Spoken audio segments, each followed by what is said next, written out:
Écoutez, merci beaucoup, bonjour à tous, et un merci très chaleureux à la LQ pour son invitation. Nous sommes allés hier voir quelques librairies et j'ai été frappé, au-delà des différences, notamment en termes de distribution, par une sorte de vision commune de la librairie. Je pense que de l'intervention d'Eric Blackburn, les libraires français, dans leur immense majorité, ne retireraient aucun terme, aucun mot. Et donc, je placerai aussi mon intervention sous la vision de confiant mais lucide. Voilà, les libraires français sont exactement dans cette position-là, et c'est ce que je vais essayer de vous présenter tout de suite avec une présentation des enjeux principaux de la librairie en France aujourd'hui. Quelques repères pour vous redonner de grands indicateurs sur ce que représente la librairie en France. Nous avons en France 25 000 points de vente du livre, non pas 25 000 librairies, mais 25 000 points de vente qui vendent du livre. Parmi ces points de vente, 3 000 librairies, c'est-à-dire leur plus petit commun dénominateur étant que ce sont des commerces dont l'essentiel du chiffre d'affaires est réalisé avec le livre, et 1 millier de librairies qu'on appelle en France les librairies de premier niveau, qui sont vraiment le cœur du réseau, qui représente l'essentiel du chiffre d'affaires et des emplois de la librairie. Et parmi ces 1000 librairies, 500 d'entre elles ont obtenu le label, donc un label de qualité qui s'appelle le label LIRE, librairie indépendante de référence. La part de marché des librairies varie beaucoup selon la manière dont on la présente. On peut dire que la librairie, sur l'ensemble du marché du livre en France, y compris l'exportation, y compris les ventes par correspondance, ne représente, entre guillemets, que 20% de l'ensemble du marché. Donc à ce titre-là, on pourrait se dire finalement pourquoi se battre pour un réseau qui ne représente qu'une vente sur 5. Mais bien évidemment, vous le savez, quand on se penche sur le seul marché au détail, on se rend compte que la librairie indépendante représente déjà là, sur ce marché au détail, plus de 40%, c'est-à-dire près de la moitié des ventes de livres en France. Et puis, vous parliez de philosophie, Monsieur Blackburn, vous parliez de poésie. Bien évidemment, pour certains secteurs éditoriaux, pour certains éditeurs, leurs ventes se concentrent très essentiellement sur la librairie, plus de la moitié jusqu'aux 2/3 pour une bonne part de la littérature, des sciences humaines, du livre d'art ou d'autres.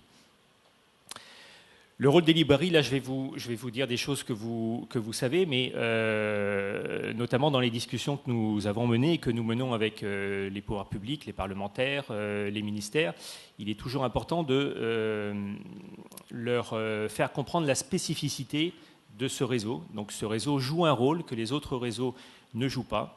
Un rôle, il y a un grand éditeur qui s'appelait Jérôme Lindon qui avait appelé ça la création du son. Les librairies indépendantes lancent des titres, des auteurs, des maisons d'édition dont le succès éventuel est repris et ensuite amplifié par les autres réseaux, les réseaux de la grande distribution.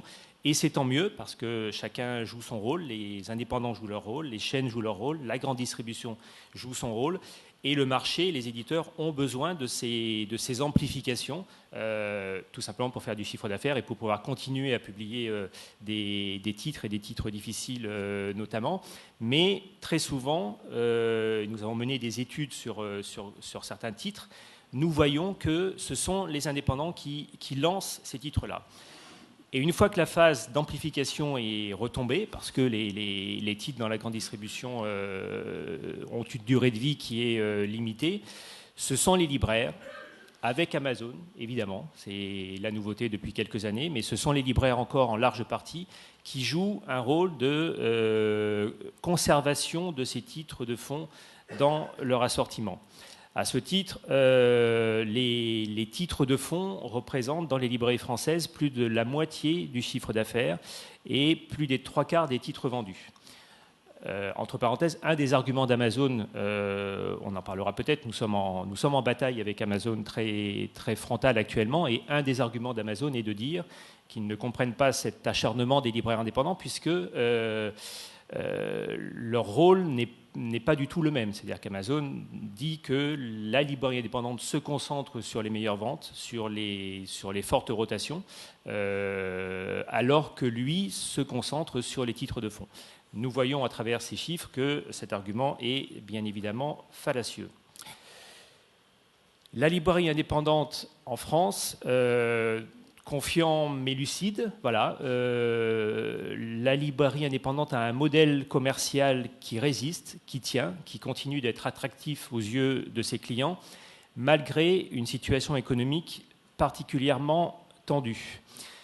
L'environnement est complexe. Il y a beaucoup d'entrées sur cette diapositive, beaucoup que vous connaissez. Le marché du livre recule en France depuis 4 ans. Nous avons, depuis plusieurs décennies, une baisse régulière du nombre de grands lecteurs. Les petits lecteurs ont augmenté, mais les grands lecteurs, qui sont vos premiers clients et les premiers clients des libraires indépendants en France aussi, baissent très fortement depuis plusieurs décennies. Une hausse des charges, bien évidemment, les loyers, le transport, la fiscalité, les salaires. Cette hausse de charges n'est pas compensée aujourd'hui par une augmentation proportionnelle des remises commerciales des éditeurs-diffuseurs. Nous y reviendrons. On ne peut pas dire que les remises commerciales baissent. Elles stagnent ou elles augmentent très légèrement. Mais en tous les cas, quand on a des charges qui augmentent entre 2 et 3% par an, les remises commerciales des éditeurs-diffuseurs n'augmentent pas à due concurrence. Un prix relatif du livre qui baisse depuis 20 ans, ça veut dire que depuis 20 ans, chaque année, le prix du livre en France augmente moins fortement que l'inflation. Donc, ce qui est une bonne nouvelle pour le lecteur, pour le consommateur. Lorsque cette évolution dure une vingtaine d'années, ça veut dire que le gâteau sur lequel se rémunèrent les libraires depuis 20 ans diminue chaque année et bien évidemment ça concourt à ces difficultés. Des problèmes de trésorerie, alors on m'a dit ici qu'il fallait dire liquidité, donc des problèmes de liquidité, vous savez de quoi je veux parler. La perte de marché public, nous n'avons pas en France l'équivalent de votre loi de 1951 et nous avons quelques grossistes qui opèrent au niveau national et qui prennent de plus en plus de marché public, des bibliothèques, des écoles, aux libraires indépendants. La concurrence déloyale de la vente en ligne, vous en avez parlé et on pourra y revenir avec Amazon en tête, bien évidemment, et des problèmes de transmission. Je crois que la situation est assez comparable au Québec. Nous avons beaucoup de libraires qui ont créé leur librairie dans les années 70-80, qui arrivent à la retraite, et les jeunes libraires qui sont derrière, non seulement n'ont pas les moyens financiers de reprendre ces librairies, mais en plus de ça, et c'est un enjeu de formation, nous manquons de candidats, c'est-à-dire nous manquons de volontaires pour reprendre des librairies dans une situation tendue. Tout cela fait que la librairie est en France, malheureusement, à le titre peu glorieux, de commerce le moins rentable, avec un résultat net inférieur à 1% de son chiffre d'affaires, et ce résultat net a été divisé par 3 en moins de 10 ans. Donc ça, c'était sur la partie lucidité. Je vais maintenant en venir à la partie confiance, parce que, bien évidemment, les libraires français sont conscients qu'ils ont une carte à jouer par rapport à la concurrence, par rapport à la concurrence de la grande distribution, par rapport à la concurrence d'Amazon, par rapport à la surproduction. La carte qu'ils ont à jouer, c'est la carte du libraire, donc exactement ce que vous avez dit, ne pas cesser d'être toujours davantage libraire. Voilà, creuser cette spécificité qui est reconnue par le public. Et cette spécificité fait que, malgré ces résultats financiers qui peuvent paraître inquiétants, les libraires sont aujourd'hui en France le réseau de diffusion physique du livre qui résiste le mieux. Nous avons des chaînes qui ont fermé, la chaîne Virgin en 2013, la chaîne Chapitre en 2014, mais nous voyons sur les résultats du marché 2013 que, bien évidemment, le circuit Internet est le seul à progresser en 2013, et parmi les circuits physiques, c'est la librairie qui résiste le mieux avec une baisse d'à peu près 1% de son chiffre d'affaires. Alors, les libraires, et c'est le cœur bien évidemment de l'action du syndicat de la librairie française, les libraires développent 3 types de solutions pour remédier à ces solutions, à cette situation. Le premier type de solution, ce sont bien évidemment les actions, les initiatives qui relèvent des libraires eux-mêmes, soit les libraires dans leur propre boutique, soit les libraires au niveau collectif. Et je vais ensuite vous donner quelques exemples de ces actions collectives, de ces actions innovantes qui sont menées par les libraires. Le deuxième grand axe de solution réside dans les relations commerciales, dans les relations avec les éditeurs, diffuseurs. Et nous avons beaucoup progressé depuis 2-3 ans, pas suffisamment, mais nous avons pu mener des actions qui étaient assez inédites. Et puis le troisième axe, c'est le renforcement de la politique publique, et c'est donc l'axe dont je parlerai cet après-midi, puisque la ministre de la Culture, Aurélie Filippetti, a lancé un plan Libari, donc un plan en faveur des librairies que je vous présenterai tout à l'heure. Donc premier axe, les réponses des libraires, les pratiques innovantes. Je vais vous donner quelques exemples de libraires qui s'unissent pour essayer de trouver des solutions pour capter les clients, conserver les clients et pour développer leur chiffre d'affaires. L'association Paris Libari, qui est assez récente, qui est une association qui réunit à Paris près d'une centaine de librairies aujourd'hui, qui a développé un site mobile, une application qui permet une géolocalisation des stocks. L'ensemble de ces librairies détient 1,5 million de livres en stock. Et la communication dit bien évidemment que ces 1,5 million de livres en stock sont disponibles plus rapidement qu'Amazon. Donc comment ça fonctionne? Tout simplement, à partir de votre téléphone mobile, vous cherchez un livre sur cette application, vous repérez tout de suite les librairies qui ont ce livre en stock à Paris, et il vous suffit de sélectionner la librairie la plus proche du lieu où vous vous trouvez et de passer, retirer le livre. C'est une application qui a connu un succès rapide, et non seulement un succès commercial, mais je dirais un succès d'adhésion, c'est-à-dire que les clients, les lecteurs qui viennent retirer des livres en librairie et qui sont passés par Paris Libari sont satisfaits du service, mais sont frappés aussi du fait que des libraires fonctionnent ensemble. Voilà. La dimension de réseau, c'est-à-dire des libraires indépendants qui sont normalement concurrents et qui là se mettent à travailler ensemble. Et ça frappe beaucoup les lecteurs, c'est-à-dire la reconnaissance de ce réseau d'indépendants et d'un réseau qui se solidarise. Un autre réseau sur le plan national, lui, leslibraires.fr, c'est une initiative qui a été lancée par la librairie Dialogue à Brest, qui est une des plus grandes librairies françaises. Donc c'est une plateforme qui propose une multiplicité de services, qui regroupe aujourd'hui 200 librairies. Leslibraires.fr propose aux librairies de réaliser leur site internet, d'y inclure la géolocalisation des stocks, là aussi, la vente en ligne, ce que Paris Libari ne fait pas, la vente en ligne avec retrait en magasin ou l'envoi au domicile du client. C'est une plateforme qui propose pour l'ensemble de ces libraires la fonctionnalité de la vente de livres numériques, et puis qui mutualise, et là aussi c'est assez nouveau parce que les libraires étaient très jaloux du travail qu'ils faisaient sur des thématiques, des conseils de lecture ou des dossiers, et à travers leslibraires.fr, ces dossiers sont partagés, ce qui veut dire que le travail de chacun profite aux autres libraires.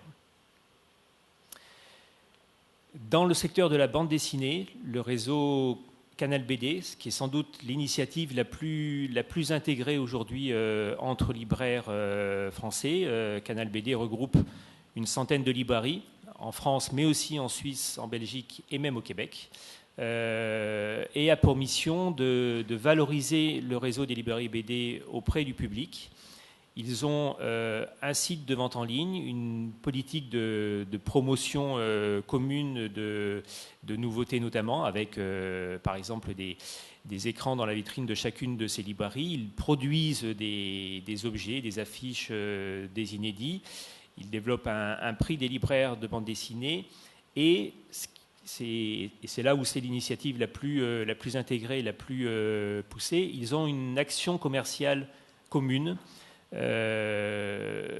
c'est-à-dire qu'ils obtiennent pour l'ensemble du réseau, pour les librairies les plus petites du réseau comme pour les plus grandes, ils obtiennent des remises importantes. En contrepartie, ils doivent s'engager à réaliser un certain nombre de campagnes promotionnelles dans leur librairie. Alors c'est un sujet qui fait débat, puisque certains libraires considèrent que cet engagement pose des questions et des difficultés. D'autres, notamment les petites librairies de bande dessinée ou les librairies de bande dessinée qui se créent, le fait de pouvoir atteindre dès sa création des remises commerciales qui sont appréciables, constitue bien évidemment un atout important au sein de ce réseau Canal BD. Une autre association de libraires qui s'appelle Librest. Alors là, on a des libraires très, très militants, très, très engagés, avec des lignes de communication très, très fortes. Librest, c'est un réseau qui regroupe 6 librairies de l'Est parisien, mais qui rayonne au-delà de cette seule partie de Paris. Là aussi, une mutualisation des stocks, c'est-à-dire que si un client va dans une de ces librairies et si le livre n'y est pas présent, bien évidemment, le client est invité soit à faire quelques centaines de mètres pour aller dans une autre librairie du réseau, soit à revenir dans sa librairie première et le libraire fait venir de l'autre librairie du réseau le titre qu'il n'avait pas en stock. Librest propose aussi un site de vente en ligne qui propose le retrait en magasin ou, c'est une dimension écologique, la livraison à vélo. Alors je précise qu'elle est limitée à Paris et l'Est parisien, pour ceux qui connaissent, ça grimpe pas mal. Donc ils ont de bons coursiers à vélo pour grimper la rue de Belleville notamment, mais ça fonctionne. Voilà. Et puis autour de ça, autour de ces services, des animations, une radio. Ils ont monté un festival de sciences humaines, le festival Esprit Libre, et, je le disais, des campagnes de communication qui les rendent particulièrement visibles.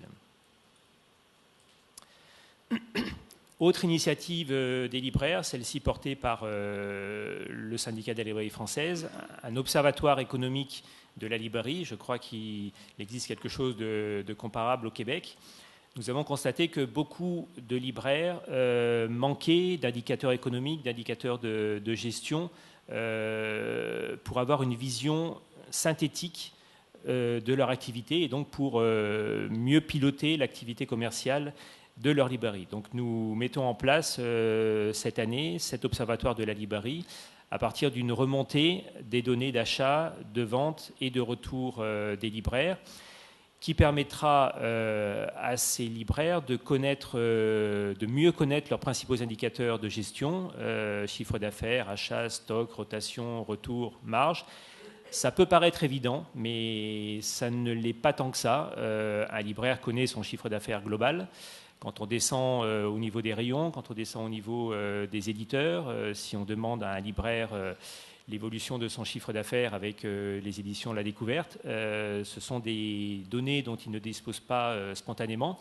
Or, quand il a un représentant en face, il faut qu'il maîtrise ces chiffres. Et puis la grande nouveauté de cet observatoire, ça va être de rendre possible la comparaison des indicateurs de chaque librairie, la comparaison avec les indicateurs de l'ensemble du panel, l'ensemble des librairies qui seront sur ce réseau. Beaucoup de libraires, par exemple lors de la rentrée littéraire du mois de septembre, se sont étonnés des chiffres décevants de la rentrée littéraire et ne savaient pas, n'étaient pas en mesure de savoir si c'était une évolution qui était propre à leur librairie ou si c'était une évolution de marché. Alors les libraires se parlent entre eux, s'appellent, mais c'est très empirique. Là, à travers cet outil, les libraires pourront vraiment analyser finement ce qui relève de leur propre activité et ce qui relève de tendances qui touchent l'ensemble de la librairie. Alors, grand débat en France sur la diversification, c'est-à-dire est-ce que un moyen de répondre aux difficultés financières, c'est de diversifier son assortiment, ou est-ce qu'au contraire, c'est de se renforcer sur ce qui fait le cœur de l'activité du libraire, c'est-à-dire la vente de livres. Les indépendants, dans leur très grande majorité, c'est ce que je disais tout à l'heure, sont convaincus que c'est en renforçant leur spécificité, leur assortiment, la finesse et la richesse de leur assortiment, mais aussi en renforçant la qualité de leurs équipes, l'attractivité de leurs lieux, leur politique d'animation. C'est comme ça qu'ils s'en sortiront. Néanmoins, l'un n'étant pas exclusif de l'autre, il y a des débats autour de la diversification, notamment sur les livres d'occasion. Nous savons qu'une des forces d'Amazon, c'est le marketplace et c'est la présence de livres d'occasion. Donc, beaucoup de libraires réfléchissent à cela, ou à la présence de produits qui offrent de meilleures marges, de la papeterie, des loisirs créatifs, des jouets, des cartes postales, des objets, des billets de spectacle. Ce que l'on constate, c'est que les chaînes sont en train de prendre ce tournant-là, même les chaînes de librairie. Les indépendants, peu, mais ce débat existe. Et puis, il y a aussi des activités plus rares ou plus originales dans les librairies, des galeries d'art, des cafés ou des espaces restauration.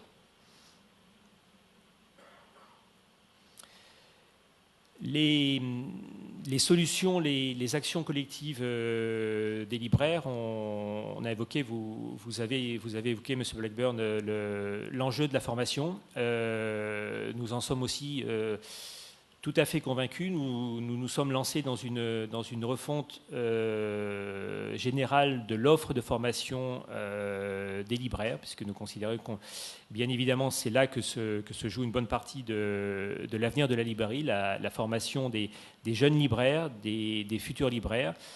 Nous mettons en place une action d'accompagnement des libraires en difficulté ou d'accompagnement des nouveaux libraires.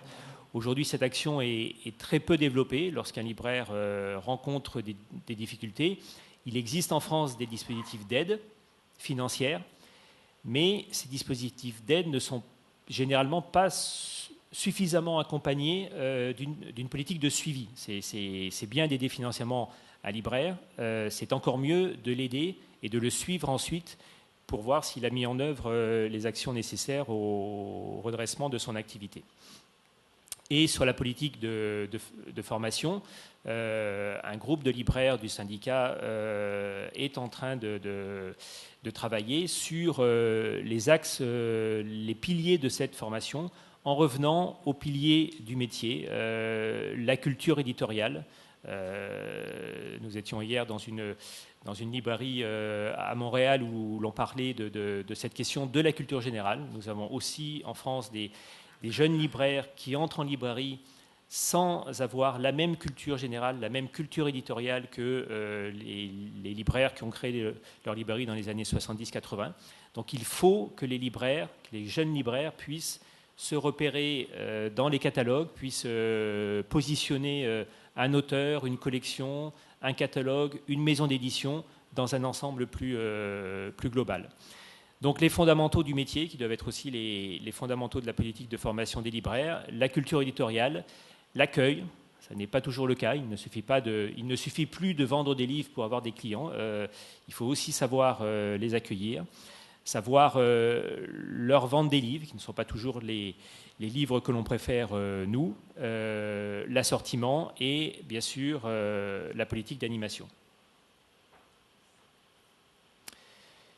Donc ça, c'était brossé à grands traits sur quelques initiatives, quelques axes de réflexion sur les actions qui relèvent des libraires eux-mêmes. Deuxième grand type d'action, de solutions que les libraires essaient de mettre en œuvre à travers l'amélioration des conditions commerciales et donc les discussions avec les éditeurs-diffuseurs. Nous avons poussé les feux, comme on dit, en 2011 sur cette action-là, en négociant très largement avec tous les grands fournisseurs des libraires. Et nous avons, je vais vous les citer, nous avons quand même obtenu quelques résultats appréciables.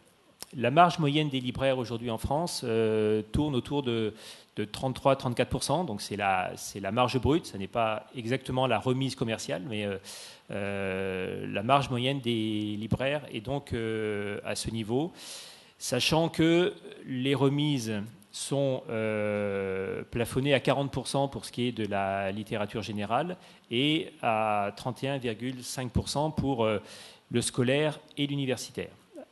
Alors certains libraires, de plus en plus, là nous sommes plutôt sur le cœur de la librairie, c'est-à-dire les librairies que je présentais au début comme étant les librairies de premier niveau, les 1000 premières librairies. Ces librairies-là, de plus en plus, passent des contrats, des accords avec des diffuseurs sur des opérations, sur de la remise de fonds dans leur librairie. Et pour ces opérations particulières, peuvent négocier des conditions exceptionnelles, des conditions d'échéance, de délai de paiement plus longs, mais aussi des conditions de remise. Donc la remise standard ne dépasse pas 40%, mais sur certains achats, sur certaines opérations, ces remises peuvent aller jusqu'à 41, 42, 43, 44%. Pas avec tous les éditeurs. Il y en a qui jouent plus le jeu que d'autres. L'École des loisirs, Actes Sud, Flammarion, Gallimard, j'en passe. C'est plus compliqué avec les deux principaux groupes d'édition que sont Hachette et bien sûr Editis. Mais voilà, les remises peuvent aller au-delà. Mais en tous les cas, ça n'est pas la remise fichier, comme on dit. Donc, le syndicat a obtenu, au cours de ces négociations depuis 2-3 ans, des mesures en faveur de la trésorerie des librairies, comme le raccourcissement à 30 jours des délais de retour. Alors, les retours ne doivent pas fonctionner forcément de la même façon au Québec et en France. En France, l'échéance pour créditer le libraire de son retour et la même échéance que pour l'achat des livres. Donc l'échéance standard pour le paiement des achats est de 60 jours. Donc les retours étaient crédités aux libraires au bout de 60 jours également. Et nous avons obtenu de plusieurs fournisseurs, d'Hachette, de Flammarion, d'Editis, que les retours soient crédités au bout de 30 jours et non plus au bout de 60 jours, ce qui en termes de trésorerie, bien évidemment, commence à être appréciable. Lissage des échéances sur l'année, je ne sais pas si c'est très clair, c'est-à-dire qu'on prend le chiffre d'affaires qu'un libraire a fait avec une diffusion l'année précédente, on le divise par 12 et le libraire paye la même échéance chaque mois, ce qui lui permet de ne pas avoir des à-coups en termes d'échéance trop importants. Et on régularise en fin d'année. Et puis, des échéances, des délais de paiement plus longs sur certains titres à l'office, lorsque l'éditeur et son diffuseur considèrent que ce sont des titres plus difficiles à vendre, des titres qui nécessitent d'être exposés plus longtemps dans les librairies. Ils proposent aux libraires des délais de paiement plus longs qui peuvent aller jusqu'à 3 mois, 6 mois et parfois même 1 an. Nous avons obtenu aussi des mesures en matière d'amélioration des marges de libraires. Alors, bien évidemment, c'est beaucoup plus compliqué parce que les mesures de trésorerie pèsent moins sur les comptes d'exploitation des diffuseurs que les mesures sur la marge. Néanmoins, nous avons obtenu de plusieurs diffuseurs l'instauration de remises minimales, alors sur des périmètres qui sont différents. Pour Editis, c'est sur le périmètre des librairies labellisées, donc des 500 librairies labellisées. Pour Gallimard, par exemple, c'est pour l'ensemble des librairies qui font plus de 50% de leur chiffre d'affaires avec du livre. Donc des remises minimales qui peuvent aller de 35 à 37%. Ça veut dire qu'aujourd'hui, une librairie qui travaille avec Gallimard ne peut pas avoir une remise inférieure à 35%. Et il y en avait malheureusement beaucoup qui avaient des remises inférieures. des remises supérieures sur la vente de titres de fonds. Et c'est nouveau, c'est apparu dans les conditions générales de vente de plusieurs diffuseurs, des remises supérieures pour les libraires qui limitent leur taux de retour. Le taux de retour étant quelque chose qui plombe, qui pénalise l'ensemble de la chaîne, le libraire, mais aussi en amont l'éditeur. Nous avons mené un travail avec plusieurs diffuseurs pour essayer de maintenir, de limiter même ces taux de retour. Et enfin, des mesures en matière logistique. Nous avons mis en place avec les principaux fournisseurs, c'est un travail qui se poursuit, un circuit de livraison express dans leur centre de distribution pour les commandes clients.